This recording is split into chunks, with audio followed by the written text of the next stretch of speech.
Welcome, friends, to the Greenheart Community Design Challenge Showcase.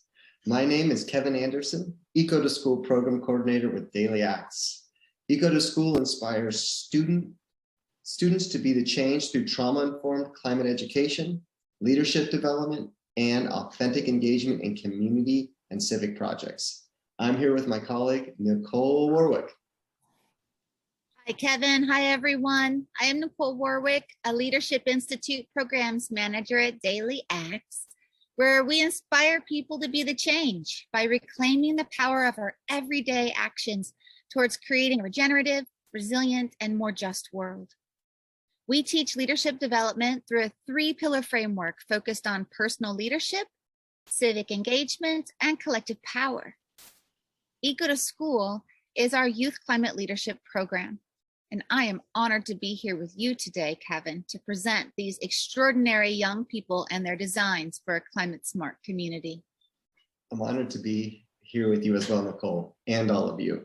So grab your popcorn, kick your feet up, and let's dive into a world where anything is possible, where our local communities get to decide what their neighborhoods look like, where youth and adults work together side by side, and where our built environment and nature blend together. Well, tell us more, Kevin. What is the Greenheart Community Design Challenge? The Greenheart Community Design Challenge is an opportunity for middle and high school students to respond to our climate, environmental, and social crises through increasing knowledge, unleashing creativity, and focusing on equity. That sounds inspiring, but how exactly does it work? Youth identified an environmental issue, researched the problem and potential solutions, attended webinars and classes, and tracked their learning in a design notebook with exercises, sketches, and notes from interviews with the communities involved. Then they designed prototypes, and one student even implemented his design. That sounds like a super impactful way to engage youth. How did you decide what was included in the design notebook? The notebook was co-created with our youth board, who also participated in many of the exercises and helped decide what ultimately made the final version. They wanted a mixture of self-reflective awareness building exercises, an examination of current systems and power structures, and space for art and creativity. That sounds impactful. Did you use a specific framework or process to help with this? We sure did. The challenge utilized a framework called the Liberatory Design Process, developed as a partnership between Stanford's Design School and the National Equity Project. It's grounded in equity principles, meaning designers work directly with the communities in which they are designing. Designing with instead of designing for. I love this equity in design. But shouldn't this always be the case? It should, but solutions are often made without input or consent from local communities. This can create feelings of frustration, distrust, and disempowerment. Well, what other resources and inspirations did the youth draw upon? The design tools include sustainable and regenerative design solutions in transportation, urban land use, buildings and energy, soil, waste, and stuff we buy.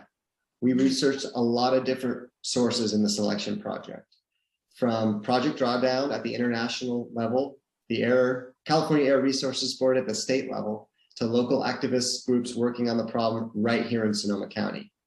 The idea was to look at which sources and sectors the pollution is coming from, what experts are recommending we should do to fix it, and how youth can help organize and build their communities around a future that is cleaner, healthier, and more exciting. So these are climate smart community designs, aren't they? Can we see some of them? I can't wait. You bet, and that's why we're here. Since the transportation sector accounts for 60% of our heat trapping emissions here in Sonoma County, let's start with some designs that are reimagining how we get around. The first one comes from Felix Militante, a senior out of Credo High School, who was doing a lot of commuting from Petaluma up to Rohnert Park.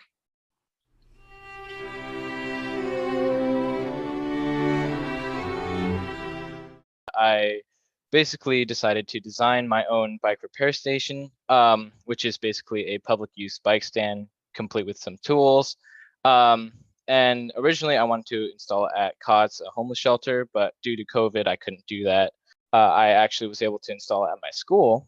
And my aim was to encourage more students to ride their bikes to school instead of, driving cars or even taking buses. And like, I got the inspiration because a lot of the uh, bikes at school that kids rode, they would have simple bike problems, but a lot of them couldn't fix it because they didn't have the tools at school or at home. And so, just a bike repair station was a no-brainer for my school. And so I was hoping that more people would ride to school, and even the surrounding community in Somo, employees of neighboring businesses would find it useful and hopefully ride their bikes to work. I just think biking is one of the best ways to get around, just because, you're cutting down fuel emissions quite a bit, surprisingly.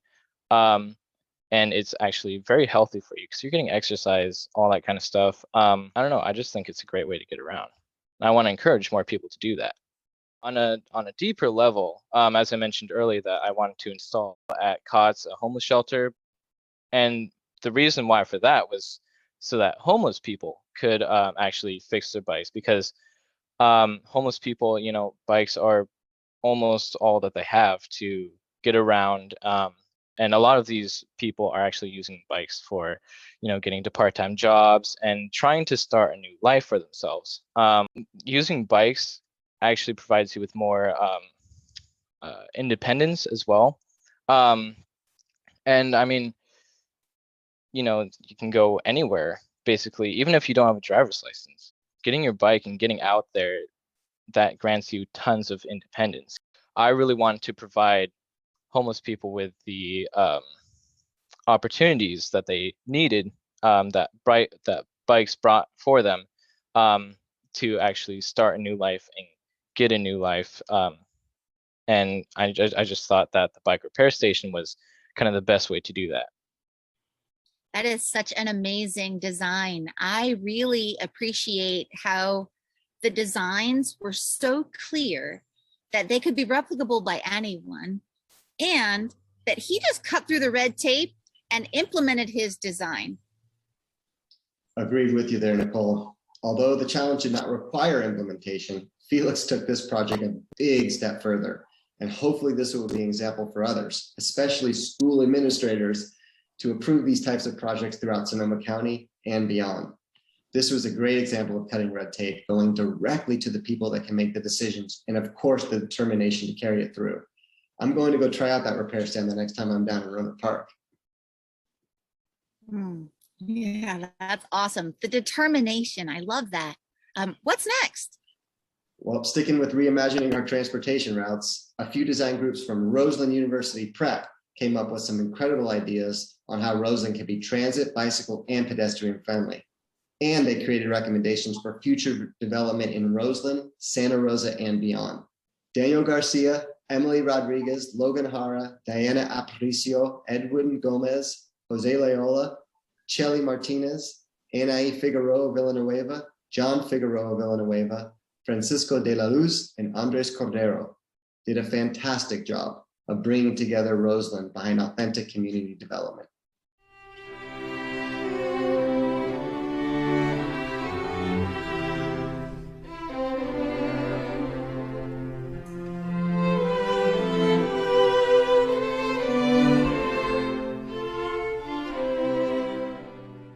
My design project is a shelter, or like a place for people to come to cool down or to warm up during those hot summer days, or those chilling winter days that are soon to come. My project design is a mural to inspire other people. The place that we live in is really outdated, and we just want to see it change, like I feel like it would make it look better overall and like make it feel more welcoming to others.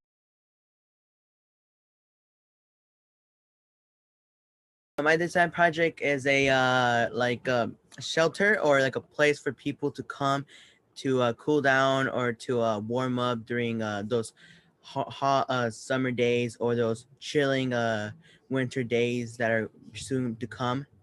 My idea is to have like stations of heating and then cooling. The cooling systems can have like a shading place, a place to blow wind, fresh cold drinks, refreshing food like apples or cold pastries. And then for the heating system, there could be like a place where we give like heating items like gloves, socks, or mittens or scarves. And then there's like a heating pads, heating seats, or like a heating lamp that there's seen outside restaurants. I was thinking about around the Bayer Farm, West Dutton, Annabelle area, because I see a lot of people that are tired around that area.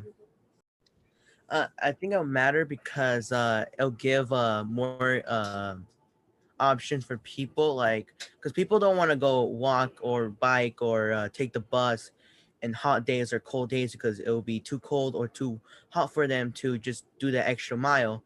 But if we had a system or stations that can help us, that people will be more encouraged to actually go walk out and move their body more often and have more movement around the community. I want decision makers and adults with power to know that that even youth can have a voice, and that they have the necessary knowledge and mental power to actually help out the community and be a part of the community to help out and improve it, and that to always listen and give an opinion to the youth, because we can also help as they help the community too. What I want other youth to know about is that don't be scared. Go out there, share your voice, spread your message, because even though you may be a single youth in a big community, you can always have a voice and help people or make people join you in your cause to spread your message, and anything can come true if you believe in yourself. All I want to see is a better community in Santa Rosa that truly respects each other and will have a fun time with each other.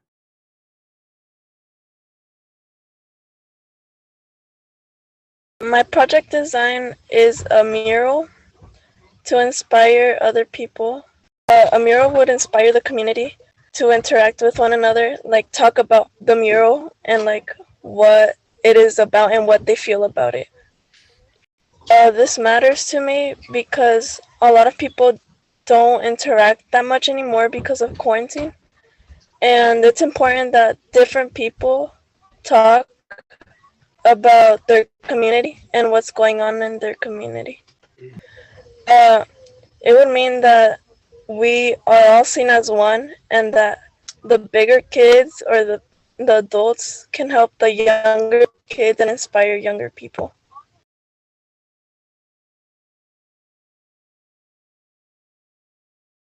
So my group and I's design project basically was focused around the Roseland area, specifically the lot where the Roseland Market is on.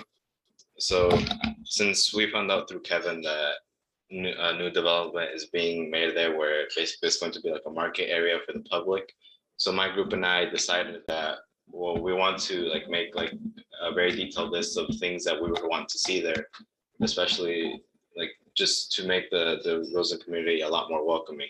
And we thought that that lot that was being developed was a perfect opportunity for us to share some things that we as people of the community would want to see there.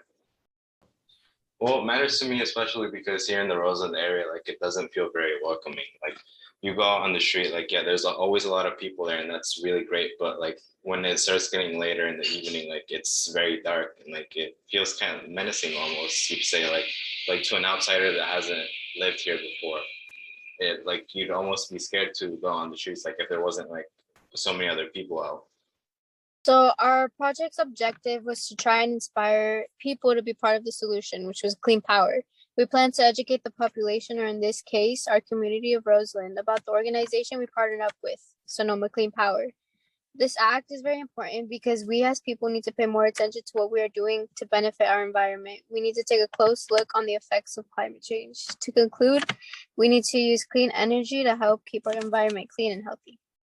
The place that we live in is really outdated and we just want to see a change, I feel like it would make it look better overall and like make it feel more welcoming to others, which is what like one of our main plan was to do. Because right now it's like people are kind of hesitant of being in the Roseland area because it doesn't look the most welcoming. It's not the best well kept, but I feel if we put like all that we can into making it look like a better place, more people would want to come.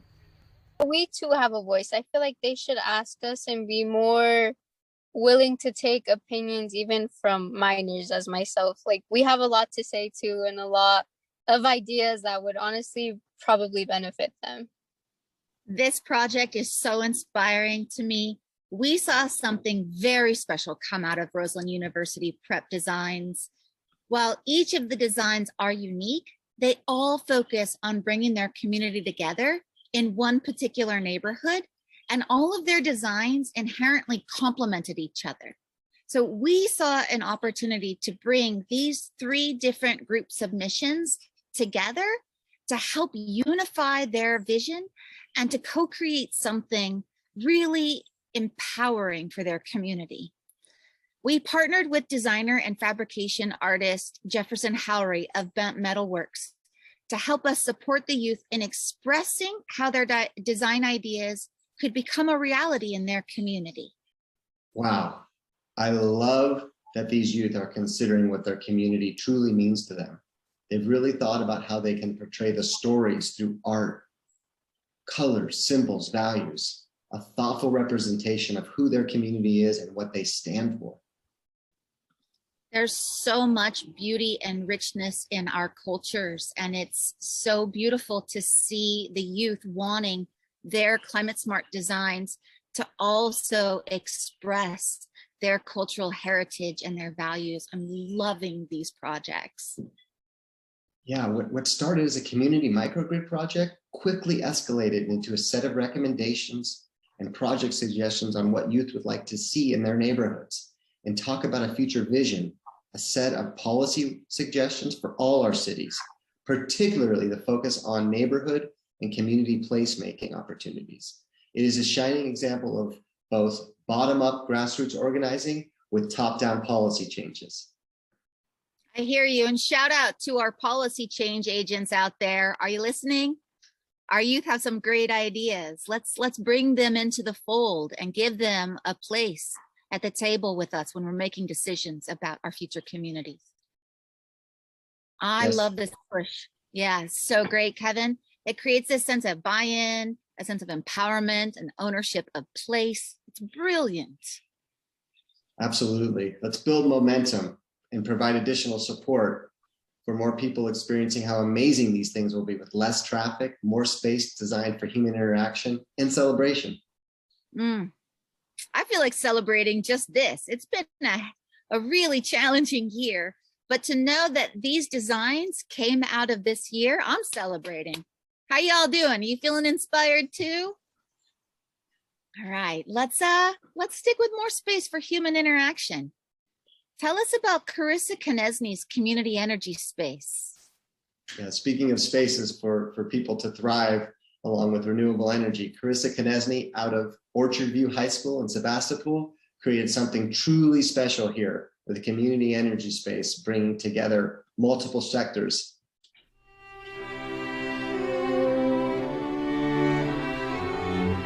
My design, I really enjoyed bringing in the community aspect of the Greenheart Community Design Challenge. And so I really wanted my design to bring people together.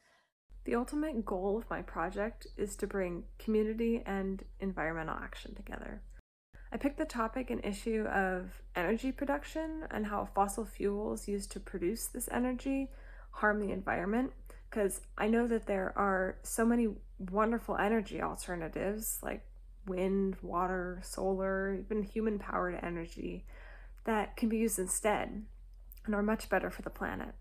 My project aims to bring people together with energy production in a community-building way.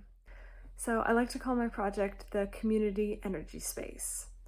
And it's made up of equipment such as energy-producing bikes where fitness classes can be held, solar-powered lights, foot pedal powered water bottle filling stations, electric car chargers powered by solar panels that also provide shade, just to name a few.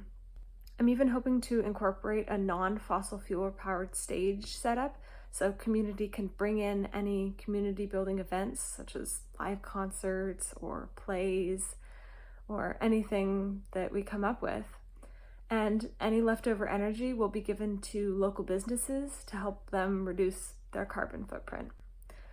The community energy space is a place where community can come and socialize while making a difference for the planet.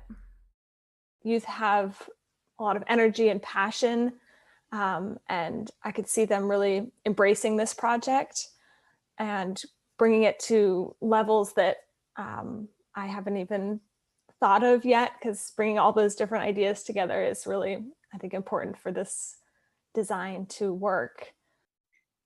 Yet another example of community-initiated transformation. The partnership potential between youth and greater community, government, and small businesses really stuck out to me here. Plus, it's fun. That combination of human-powered and renewable energy in a space designed for and by the community. I love it. I especially love that idea of bringing together music and artists in that space. It's amazing. Yeah, it makes me think of how many of our parks, plazas, and underutilized spaces could be improved with both energy efficiency and a shift to renewable energy. Well, speaking of shifting to renewables, what about Sophia Chen's renewable energy briefcase? Sophia Chen, also out of Ocho Rio High School in Sebastopol, created something truly special with her renewable energy briefcase, combining both the need for immediate evacuations due to natural disasters and a shift to renewable energy.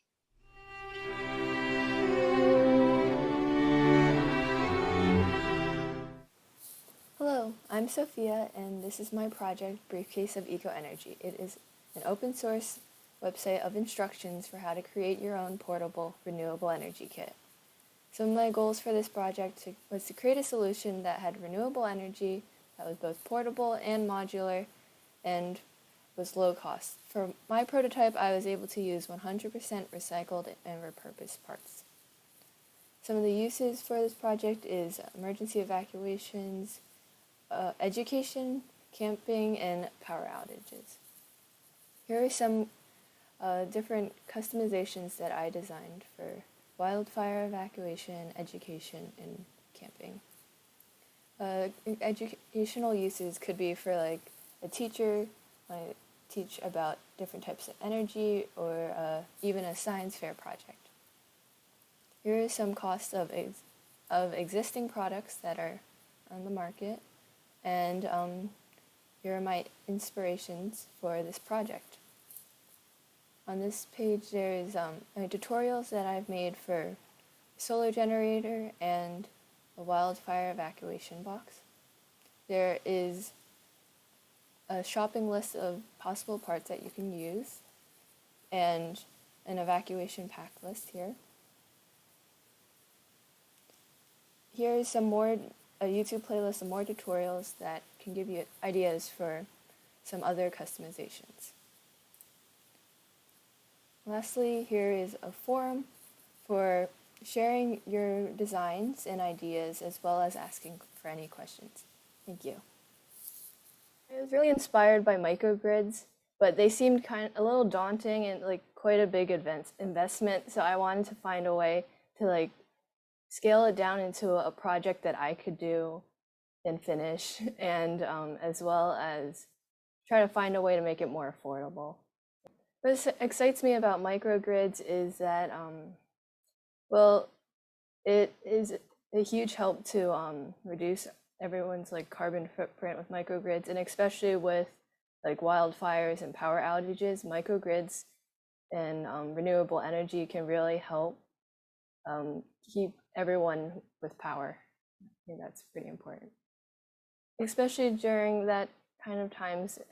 Having internet access and being able to charge phones and stuff like that could be pretty important, as well as just having a flashlight. So just making the evacuation easier and more convenient would definitely help a lot of people keep their stress down during the fire seasons. I'm using this as a school project, and I'm sure others would. It would be really cool for others to be able to use it as their school projects and take it to the next level for whatever their project needs. And I can't wait to see what everyone else has created with this and how they've used this opportunity. It'd be really cool. Wow. Wow. Well, I can attest, as someone who's had to evacuate multiple times, I'm going to build one of these. I truly appreciate the thoughtfulness in Sophia's open source approach and sharing this information. So if you too are inspired by this and want to build your own, the resources are online. Every family, school, and community in Sonoma County should have one of these right next to their food supplies and first aid kits. You know what else every family, school, and community should have? Ooh, what? A simple, succinct, and foolproof waste segregation system, complete with local composting. This is exactly what Yesenia Garcia created. Another senior out of Orchard View High School in Sebastopol, Yesenia has something truly special here.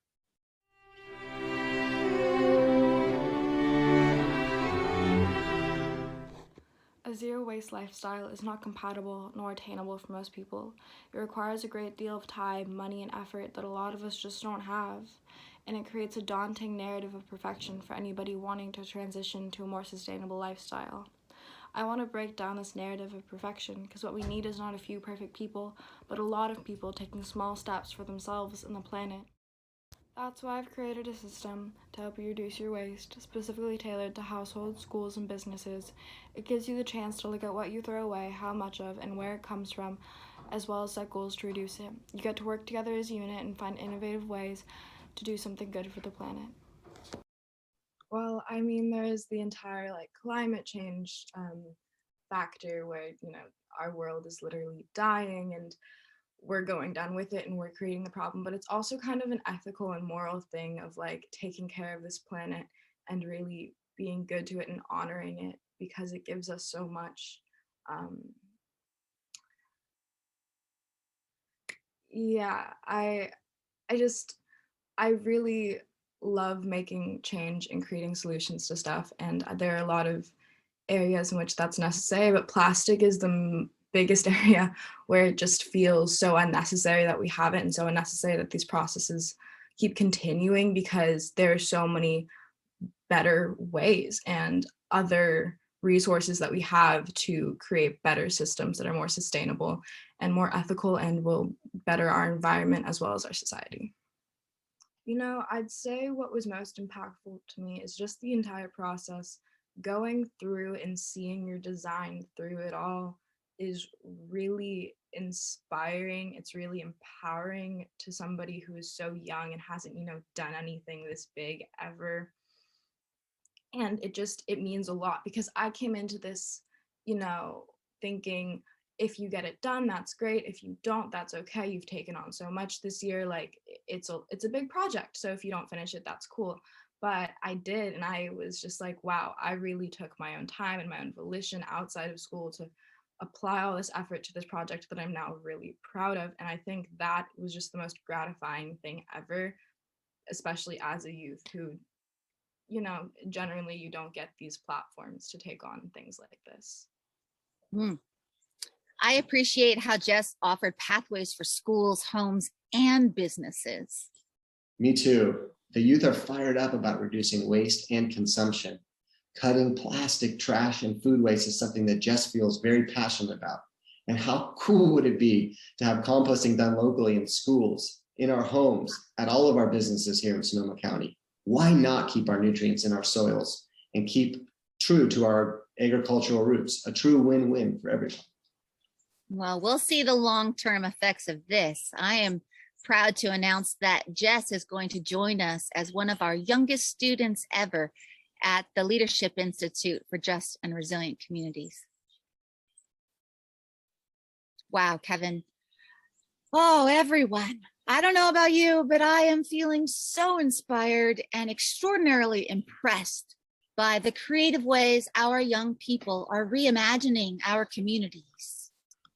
Kevin, I'm curious, you work with them on the regular, what do you feel are some of the takeaways from this challenge this year? What a year. Despite the difficulties of this global pandemic, this was a really, really fun project to launch. But it was difficult without the direct contact with students and communities, teachers feeling overwhelmed, and youth feeling isolated and not part of their communities. We were still able to reach over 200 youth, and youth were able to bring these designs to their communities. The power of building something new with support networks shows the potential, the need, and the opportunity we have here. And I watched many youth take active roles in their communities, interviewing families and friends across cultural and generations. A future they want to live in. It's great to see youth participating in this way. But there's really no such thing as neutrality.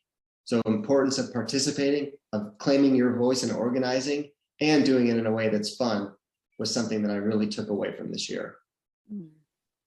Thank you for sharing that. Could you tell us a little bit more about youth participation and why you feel a need for this type of challenge at this time? My work with youth in environmental and climate organizing, I've noticed a heavy burden being placed on them. They are being told the future looks really terrible, and we only have 10 years to solve this mess. And oh, by the way, it's up to you to figure this out. And thanks for providing all of us with hope. Oh, that is far too much pressure to put on our youth. And it's like tokenization. It really is. Yet it presents a huge opportunity. So youth, what are your big ideas for your community? Let's share them with your friends, grandparents and everyone else. We want to share, we want to support you as community designers. Oh, yes, absolutely. Because if we say that the youth are our future, then we have to take their ideas seriously about what the future should look like.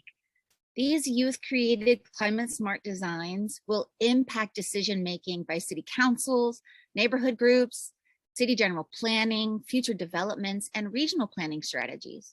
We really need our civic leaders to take our youth seriously and support them in actualizing what they want for their future. Oh, it's such important work. Kevin, tell us, what are the plans for the challenge next year? Well, we will host the Greenheart Community Design Challenge again in early 2022. If you have an idea on how to improve your community, we want to hear from you and help make this possible. Do you want to start a garden at your school? How about making your local park a cooler place to hang out? What is your big idea on how to make your school, block, or city more inviting for humans and better connected to nature? Let's connect together and start sharing your ideas with others. Let's share these visions across neighborhoods, schools, and cities everywhere. Well, I know 2022 is not too long away, but what if the youth and our educators want to work with us before then? Is there a way that our students and teachers can get involved with ECO2school? Most definitely. We have a youth leadership board and we support school-based eco clubs. We have presentations and STEAM education focused on climate change, energy, and the built environment for both youth and educators. We provide service learning projects for students and professional development trainings and enrichment support for educators. You can learn more at www.dailyacts.org or by reaching out to us, kevin@dailyacts.org. And thank you so much for joining us today. Thank you, Kevin, for doing such extraordinary work with the students in our community. And thank you to our students for their extraordinary designs, for putting their heart into this, for prioritizing equity, and for giving us something that's really tangible that we can build for a future that includes them. Thank you all. Have a wonderful day.